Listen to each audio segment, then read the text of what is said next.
விஜய் தொலைக்காட்சி மூலியமா மக்களிடையே ரொம்பவே பிரபலமானவங்க மாயா. பிக் பாஸ் மூலியமா ரொம்ப ரொம்ப பிரபலமானாங்க. இப்ப Bigg Boss the common man வருது. அதுல வந்துட்டு நம்ப ராஜு, ஆ அண்ட் ஆரி, ஓவியா இவங்கலாம் ஜட்ஜஸா இருக்க நம்ம மாயா வந்து தொகுத்து வழங்குறாங்க. எல்லாருக்குமே தெரியும். ஸோ சமீபத்தில ஒரு இன்டர்வியூல மாயா அவர்கள் ஓவியா கிட்ட இருந்து கத்துக்கணும் அப்டின்னா, என்ன அது ஒரு குவாலிட்டி, என்ன ஒரு விஷயம் அப்டின்னு வந்து கேட்டதற்கு, மாயா கொஞ்சம் கூட யோசிக்காம, டிகாஃப் அப்டின்னு வந்து சொல்லுவாங்க இல்லையா?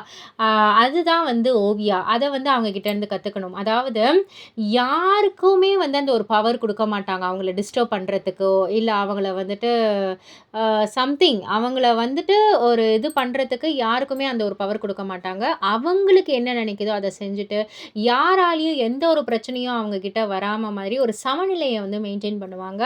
ஸோ அது அவங்க கிட்ட இருந்து நான் கத்துக்கணும் அப்டின்ற மாரி சொல்லியிருக்காங்க. இத பத்தி நீங்க என்ன நெனைக்கிறீங்க? உங்களுடைய கருத்து என்ன? அப்டின்றத கீழ உள்ள கமெண்ட் பாக்ஸ்ல குறிப்பிட்டு சொல்லுங்க. மறக்காம சேனல சப்ஸ்கிரைப் பண்ணி பக்கத்துல உள்ள பெல் ஐகானை கிளிக் பண்ணிடுங்க.